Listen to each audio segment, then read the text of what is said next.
ఆయన దానికి ప్రణాళికలు సిద్ధం చేశారు.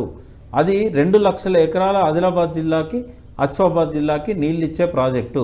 మంచిర్యాల, ఆసిఫాబాద్, ఆదిలాబాద్ 3 జిల్లాలలో 2 లక్షల ఎకరాలకు నీళ్ళు ఇచ్చే ప్రాజెక్టు. వైఎస్ రాజశేఖర రెడ్డి గారు ప్లాన్ చేసినప్పుడు కేవలం 50,000 ఎకరాలకే డిజైన్ చేశాడు. ఆదిలాబాద్ ఆయకట్టు 50,000 ఎకరాలు. ఇది ఫస్ట్ పాయింట్. 2 లక్షల ఎకరాలకు నీళ్ళు వస్తాయి, కట్టమనండి. నంబర్ 2, వాళ్ళు వారధా దగ్గర కడతారా, తుమ్మిడట్టే కడతారా, వాళ్ళ ఇష్టం. మేము వ్యతిరేకం కాదు, కట్టాలని కోరుతున్న డిమాండ్ కూడా చేస్తాం. ఎందుకంటే ఆ 3 జిల్లాల్లో 2 లక్షల ఎకరాలు నీళ్ళు వస్తాయి. రెండవది, కోమటిరెడ్డి వెంకరెడ్డి కానీ, ఉత్తమ్ కుమార్ రెడ్డి కానీ, ఆడి పోయిన వాళ్ళు కానీ అది 100% గ్రావిటీ ప్రాజెక్ట్ అని రుజువు చేస్తే ఇంకా అసలు టీఆర్ఎస్ పార్టీనే క్లోజ్ చేసుకోవచ్చు. ఎందుకు అనంటే అది 100% గ్రావిటీ కాదు. ఇప్పుడు నది పోతున్నప్పుడు ఇట్లా రిడ్జ్ అనేది ఉంటుంది. ఇదేమో ఇటు పక్కన ప్రాణహిత, తుమ్మిడాటి ఇక్కడ కడతాం. కొద్ది దూరం దాన్ని లిఫ్ట్ చేయాలి, దాని రిడ్జ్ దాకా లిఫ్ట్ చేయాలి. చేసినాక గోదావరికి వాల్ స్టార్ట్ అవుతుంది. అది 100% కాలడ్డం పెడితే వచ్చే నీళ్లు కావవి. అవి ఎత్తిపోసి మళ్ళీ ఇప్పుడు కన్నెపల్లి పంప్ హౌస్ దగ్గర కొంత దూరం ఎత్తిపోస్తారు. కాళేశ్వరం దగ్గర ఎత్తిపోసినాక అనారం బ్యారేజ్లో గ్రావిటీతో పోతాయి. అంటే గోదావరి రిడ్జ్ దాటియాలి. అక్కడ కూడా ప్రాణహిత బేసిన్కు గోదావరి బేసిన్కు మధ్యలో నదికి, గోదావరి నది బేసిన్, ప్రాణహిత నది బేసిన్, రెండింటి మధ్యలో రిడ్జ్ ఉంటుంది. ఆ రిడ్జ్ దాకా దాటిచ్చేదాకానైతే ఎత్తిపోయాలి కదా. మరి అది గ్రావిటీ ఎట్లయితుంది? అది వచ్చే నీళ్ళు చాలా స్వల్పం. 20 టీఎంసీలు కూడా వాళ్ళు వాడుకోలేరు. ఆ 148 దగ్గర కట్టిన అంటే కేవలం ఆదిలాబాద్, ఆసిఫాబాద్, మంచిర్యాల జిల్లాలకు 2 లక్షల ఎకరాలకు నీళ్ళు ఇచ్చాయని మాత్రమే అక్కడ వాళ్ళు స్టోర్ చేసుకోగలుగుతారు, అక్కడి నుంచి లిఫ్ట్ చేయగలుగుతారు. అది కేసీఆర్ గారు కంటిన్యూ చేశారు, దాన్ని ఆపలేదు. నిధుల లేమి వల్ల ఆ ప్రాజెక్టు ముందుకు పోలేదు. తర్వాత సర్వే తుమ్మిడాటి నుంచి పైకి మార్చాడు ఆయన. ఎందుకంటే ఇక్కడ శాంచురీ ఉంది, వన్యమృగ సంరక్షణ, వాళ్ళు ఎప్పటికీ పర్మిషన్ ఇయ్యరు. మహారాష్ట్ర 148 కట్టుకోమన్నా కూడా వాళ్ళు ఒప్పుకోరు, అటవీ శాఖ. అందుకని దీన్ని వార్దా దగ్గర జరపండి అని కొద్దిగా పైకి ఉంటుంది. వార్దా కాన్ఫ్లుయెన్స్ వేణగంగా కాన్ఫ్లుయెన్స్ కంటే కొంచెం పైకి ఉంటుంది, పెన్గంగా నది మీదనే ఉంటుంది అది. అందుకని ఆ ప్రాజెక్టును కట్టమనండి, నేను కూడా కట్టమంటున్నా. దాని నుంచి వచ్చే నీళ్ళను ఆదిలాబాద్కి ఏమనండి. కానీ ఇది కాళేశ్వరం ప్రాజెక్టుకు అది ప్రత్యామ్నాయం అసలే కాదు, ఎప్పటికీ కాజాలదు. ఇంకోటి ఎంత అమాయకంగా మాట్లాడతారంటే, ఆ ప్రాజెక్ట్ ఏమో పెన్గంగా నది మీద, తుమ్మిడేట అని ఉన్నది, పెనుగంగ వేణగంగ కలిసినాక ప్రాణహిత స్టార్ట్ అవుతుంది. అసలు గోదావరి మీద కాదు అది. ఆ పెనుగంగలో వచ్చే నీళ్ళెన్ని, కాళేశ్వరం దగ్గర గోదావరిలో వచ్చే నీళ్ళెన్ని లెక్కలు సెంట్రల్ వాటర్ కమిషన్ దగ్గర పోతే వాళ్ళు చెప్తారు.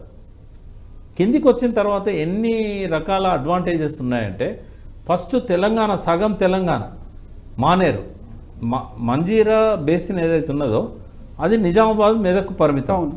బట్ మానేరు బేసిన్ అనేది కామారెడ్డి జిల్లాలో మొదలై మా పెద్దపల్లి జిల్లా వరకు మధ్యలో ఉన్న తెలంగాణ మొత్తం, దాదాపు ఉత్తర తెలంగాణ అంతా, ఒక ఆదిలాబాద్ జిల్లాలో కొంత భాగం తప్పితే మొత్తం కూడా మానేరు బేసిన్. నాది కూడా అదే మానేరు బేసినే. మానేరులో నుంచి వచ్చే నీళ్ళన్నీ కూడా కాళేశ్వరం దగ్గర గోదావరిలో కలుస్తాయి, ప్రాణహితలో కలవాయి. ఇక్కడ మేడిగడ్డ దగ్గర ఆ నీళ్లు మనకు ఎత్తిపోయడానికి ఆ నీళ్లు మనకు ఉపయోగపడతాయి.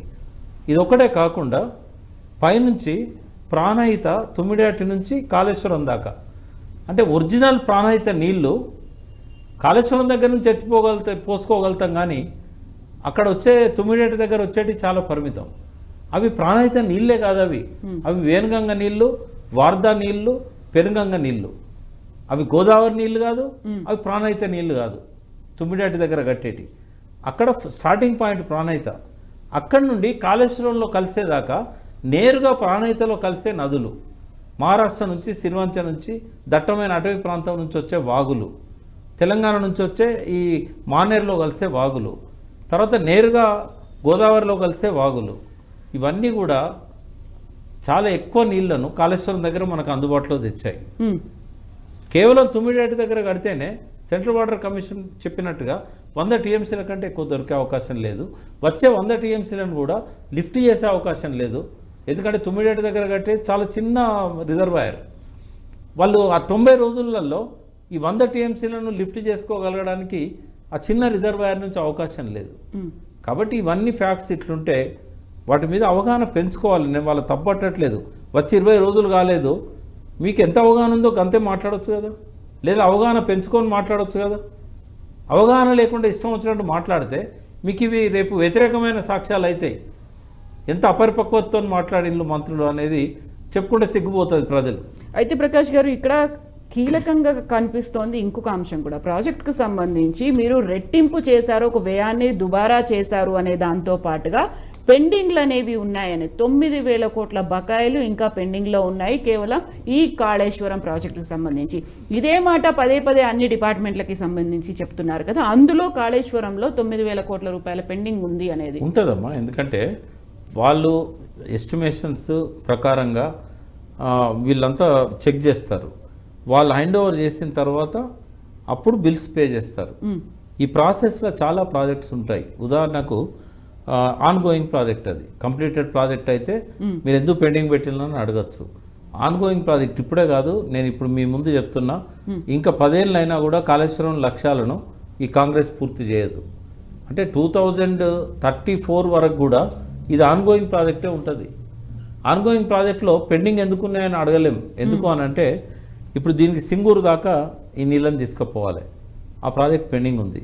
కొన్ని పనులు అయినాయి, కొన్నిటికి బిల్స్ పే చేయాలి, కొన్ని ఏమో వాళ్ళు ఇంకా హ్యాండ్ ఓవర్ చేయలేదు, వర్క్స్ కంప్లీట్ చేయలే, ఎగ్జిక్యూట్ చేయలే. తర్వాత 21, 22 ప్యాకేజెస్ ఉన్నాయి. కామారెడ్డి ఆ ప్రాంతంలో పైప్డ్ ఇరిగేషన్ సిస్టమ్ ఉన్నది, పనులు జరుగుతున్నాయి. పనులు జరుగుతున్నప్పుడు ఎప్పుడు 100% బిల్స్ పే చేయరు, పెండింగ్ ఉంటాయి. ఇప్పుడు ఇక్కడ ఒక విషయం చెప్పాలి, పెండింగ్ ప్రభుత్వం యొక్క వెసులుబాటును బట్టి బిల్స్ పే చేస్తుంది. 2014లో క్లీన్ జీరో బడ్జెట్ చేసి ఇచ్చారా మనకు? పెండింగ్ డ్యూస్ లేవా? 10 ఏళ్ల కాంగ్రెస్ ప్రభుత్వంలో ఆనాడు ఇరిగేషన్ శాఖలో ఎన్ని బిల్స్ పెండింగ్ ఉన్నాయి లెక్కలు తీసి చెప్పండి. 9,000 కోట్లు ఇప్పుడు ఉన్నాయి కదా, అంతకంటే ఎక్కువ పెండింగ్ ఉన్నాయి అప్పుడు. ఓకే, ఎందుకంటే అన్ని ప్రాజెక్టులు ఆన్గోయింగే. అప్పుడు జలయజ్ఞంలో మొదలుపెట్టిన ఏ ప్రాజెక్టు కూడా ఆన్గోయింగే. ఇంకోటి, రాజశేఖర రెడ్డి అంత గొప్ప నాయకుడు కదా కాంగ్రెస్కి, వీళ్ళందరికీ ఆరాధ్యుడు కదా, వీళ్ళందరూ ఆయన దగ్గర ట్రైన్ అయిన వాళ్ళే కదా. జలయజ్ఞంలో 18 నెలల్లో పూర్తి చేస్తామన్న ప్రాజెక్టులు 10 ఏళ్ళైనా పూర్తి కాలేదు. ఆయన బతుకున్నది 6 సంవత్సరాలు, 6 సంవత్సరాల్లో పూర్తి చేయలేదు. 18 నెలల్లో పూర్తి చేస్తా అన్నాడు. రెండవది 3 ఏళ్లలో పూర్తి చేస్తా అన్న ప్రాజెక్టులు ఉన్నాయి. ఆయన చనిపోయిన తర్వాత కూడా పూర్తి కాలేదు అవి. 10 ఏళ్ళు కాంగ్రెస్ ప్రభుత్వం ఉన్నా పూర్తి చేయలేదు. రికార్డు టైంలో కేసీఆర్ గారు కట్టారు. తొందరపాటు అనేది ఉండదు ప్రాజెక్టులు కట్టేటప్పుడు, దేని టైం దాన్ని తీసుకుంటుంది. ఏ సంస్థ కూడా నువ్వు అడుగుతున్నావు కాబట్టి నేను రాత్రి కడతానని చెప్పదు. అట్లా కనుక కట్టి ఉంటే 3 ఏళ్ళు ఎట్లా విస్టాండ్ అయ్యేది? కట్టిన తర్వాత 4 ఏళ్ళకి కదా ఈ లోపాలు బయటకు వచ్చినాయి. ఆ 3 ఏళ్ళు ఎట్లా తట్టుకునేది? ఒక్క వరద కొట్టుకపోతుంది. అది వీళ్ళే చేశారు. కడెం ప్రాజెక్టు కట్టారు, నీళ్ళు వదిలిపెట్టంగానే కొట్టుకుపోయింది. కనీసం ఆ ప్రాజెక్టులో ఎంత కెపాసిటీ ఉంది, ఎంత నిలదొక్కగలుగుతుంది, వరదల పట్ల అంచనా లేకుండా కట్టారు. బూరుగుల రామకృష్ణారావు గారి ప్రభుత్వం, తర్వాత వచ్చిన నీలం సంజయ్ రెడ్డి ప్రభుత్వం. అది మొదటి రోజు కొట్టుకపోయింది ఆ ప్రాజెక్టు. లోపాలు ఉండడం తప్పని నేను అన్నా. మల్లన సాగర్ది కూడా అంటున్నారు అది 50 టీఎంసీలు, అది ఇప్పటివరకు 20 టీఎంసీలు కూడా నింపలేదు అని. అంటే ఏ ప్రాజెక్టులైనా ఏ రిజర్వాయర్లనైనా నెమ్మదిగా స్టెబిలైజ్ అవుతున్న కొద్దీ వాటర్ లెవెల్ పెంచుకుంటూ పోతారు. అది 50 టీఎంసీలు కట్టింది కాబట్టి మొదటి రోజు 50 టీఎంసీలు ఎందుకు ఇవ్వలేదు అంటే అది అపరిపక్వత. ఇంజనీర్లు నవ్వుకుంటారు, ఈయనకి ఈ విషయం కూడా తెలియదా ఎట్లా మంత్రి అయ్యండి అనుకుంటారు. వాళ్ళు అర్థం చేసుకోవాలి, ఇటువంటి పొరపాటు చేయొద్దని నా మనవి ఉత్తమ్ కుమార్ రెడ్డికి. ఎస్, ప్రాజెక్టులకు సంబంధించి ఇది ఇలా కంటిన్యూ అవుతూనే ఉంటే ప్రభుత్వం ఇంకొక కీలకమైనటువంటి వ్యాఖ్య చేసింది కేంద్ర రాష్ట్ర ప్రభుత్వాల మధ్య సంబంధాలకు సంబంధించి. అది కూడా ప్రాజెక్టుల విషయంలో మీరు కాళేశ్వరానికి జాతీయ హోదా అనేది కేంద్ర ప్రభుత్వం నుంచి రప్పించలేకపోయారు. బట్ సీఎం అయిన తర్వాత for the first time CM హోదాలో రేవంత్ రెడ్డి వెళ్లారు. ప్రాజెక్టుకు సంబంధించి ఆయనతో కూడా చర్చించారు, జాతీయ హోదా తెలంగాణకు సంబంధించి ఇవ్వాలి అనేది ప్రాజెక్టుల విషయంలో. పోనీ ఈ 10 ఏళ్లలో మోడీ ప్రభుత్వం ఏదైనా కాంగ్రెస్ పాలిత రాష్ట్రాల్లో ఏ ప్రాజెక్టుకైనా జాతీయ హోదా ఇచ్చిందా? పోలవరానికి అది డివిజన్లో రాష్ట్ర విభజనలో భాగంగా రాసుకున్నారు కాబట్టి ఇచ్చారు. ఎక్కడైనా కాంగ్రెస్ పాలిత రాష్ట్రాల్లో కాంగ్రెస్ ముఖ్యమంత్రులు జాతీయ హోదా తీసుకొచ్చారా? బీజేపీ జాతీయ హోదా ఇచ్చినవన్నీ కూడా వాళ్ళ పాలిత ప్రాంతాలే, బీజేపీ పాలిత రాష్ట్రాల్లోనే వాళ్ళు జాతీయ హోదాలు ఇచ్చారు. ఏ ప్రభుత్వమైనా వాళ్ళ స్వార్థం వాళ్ళకు ఉంటుంది. కొన్ని 9.5 నెలల కేసీఆర్ గారు తేలే కదా, రేవంత్ రెడ్డి గారిని తెమ్మనండి, సంతోషమే కదా. మిషన్ భగీరథకు తెమ్మనండి, ఎందుకంటే దేశంలో 11 రాష్ట్రాలు దాన్ని కాపీ చేసినాయి ఇవాళ. దాన్ని తెమ్మనండి, దీన్ని తెమ్మనండి, మంచిదే కదా, సంతోషం. ఎప్పుడన్నా ఇస్తారా వాళ్ళు? బీజేపీ కనీసం కేసీఆర్ గారన్నా ఫస్ట్ 5 years వాళ్ళకి సపోర్ట్ చేశాడు. ఎక్కడన్నా బిల్స్ చర్చకు వచ్చినప్పుడు రిక్వెస్ట్ చేస్తే మద్దతు ఇచ్చిండు. అట్లా మంచిగా ఉన్నా కూడా ఇవ్వలేదు వాళ్ళు. రేవంత్ రెడ్డి కాంగ్రెస్ ముఖ్యమంత్రి. ఈ 5 ఏళ్లలో ఆ జాతీయ హోదా పక్కకు పెట్టండి, మనకు పెండింగ్ ఉన్నాయి గ్రాంట్స్, వాళ్ళు ఇవ్వాల్సినవి ఇంకో 50-60 కోట్లు ఇప్పుడు రావాల్సినవి ఉన్నాయి, అవి తెచ్చుకోమనండి చూద్దాం. ఢిల్లీ పర్యటన విశేషాలు ఏంటంటే రాష్ట్రం పరువును బజార్కి ఇచ్చిండు, జాతీయ స్థాయిలో భ్రష్టు పట్టించాడు. ఎవరన్నా పోయి నాది అప్పుల కుప్ప అయింది, నాకు డెవలప్మెంట్కి డబ్బులు లేవు, మీరు ఇవ్వండి అని అడిగితే ఓపెన్గా మీడియాలో చెప్తే ఎవడన్నా పెట్టుబడి పెట్టడానికి వస్తాడా? ఇలా క్రెడాయి వాళ్ళు నమ్ముకున్నారు, వాళ్ళ పరిస్థితి ఏంది? రేపు రియల్ ఎస్టేట్ ముందుకు పోతుందా? ఇవాళ అప్పుల గురించి కూడా మాట్లాడినటువంటి అవసరం అయితే ఉంది కదా. ఎంత ఆస్తుల్ని పెంచినప్పటికీ కూడా అప్పులు అనేవి ఉన్నాయి, ఇవన్నీ క్యారీ ఓవర్ అయ్యి మా మీద బర్డెన్. భారతదేశంలో రాష్ట్రాల అప్పుల లిస్టు తీసినట్టయితే మనది నంబర్ 1 స్థానంలో ఉందా? కాంగ్రెస్ పాలిత రాష్ట్రాలది నంబర్ 1, నంబర్ 2 స్థానాల్లో ఉన్నాయి. నిజంగానే ఏ రాష్ట్రం చేయనని అప్పులు చేసిందా? పోనీ అప్పులు చేసేమన్నా ఇంట్లకు ఖర్చు పెట్టుకున్నారా? ఈ 22 ల్యాండ్ క్రూయిజర్లను కొని అక్కడ పెట్టారు అనేది మంత్రులకే కాదు, ముఖ్యమంత్రికి కూడా. ఆయన ఎన్నడూ మంత్రి కాలే, నేరుగా సీట్లకు వచ్చిండు. వచ్చినందుకన్నా ఆ హుందాతనం అనేది కాపాడాలి. ఇప్పుడు ఆయన మాట్లాడింది విన్నా నేను. ఎవరో ఒక అధికారి వచ్చాడో చెవులో చెప్పిండట, ఈయన విజయవాడలో దాచుకున్నాడు 22 క్రూజర్లు కొని.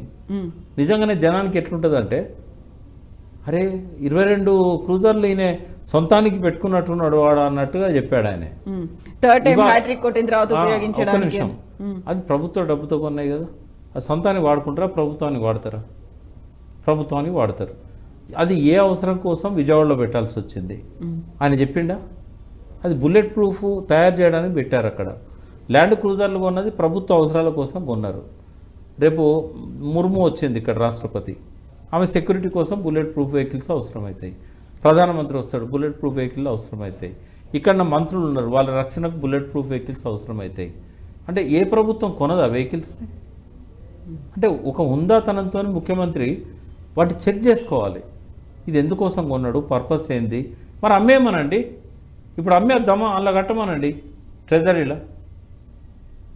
అంటే ఒక లాస్ట్ 27 daysలో ఒక్కనాడు కూడా ఆయన హుందాతనాన్ని మెయింటైన్ చేయలేదు. ఆయన భాష అంతకుముందు ప్రతిపక్ష నాయకుడిగా పిసిసి ప్రెసిడెంట్ ఉన్నప్పుడు ఏం మాట్లాడుతున్నాడో అదే దిగజారిన మాటలు, నెత్తురుకూడు, కక్కిస్తాం, ఏదో ఒక ముఖ్యమంత్రి మాట్లాడే మాటలు అవి. ఇలా ప్రజలు నిన్ను గొప్పగా చూశారు, కష్టపడి ఒక యంగ్ ఏజ్లో నువ్వు ముఖ్యమంత్రి అయినావు, ఒక్కొక్క అడుగు కష్టపడుకుంటూ ఎదిగినావు. వాళ్ళ ఆశలు నిలబెట్టాలన్నా నీకు ఎంతసేపు టీఆర్ఎస్ ఇంకా అధికారంలో ఉందా? ఏమొస్తుంది వాళ్ళ మీద రాళ్ళేస్తే నీకు వచ్చేదేమన్నా అదనపు అడ్వాంటేజ్ ఉందా? ఇప్పుడు మేడిగడ్డ ప్రాజెక్టుకి సంబంధించి బాధ్యులు ఎవరవుతారు, బలి ఎవరవుతారు అనేది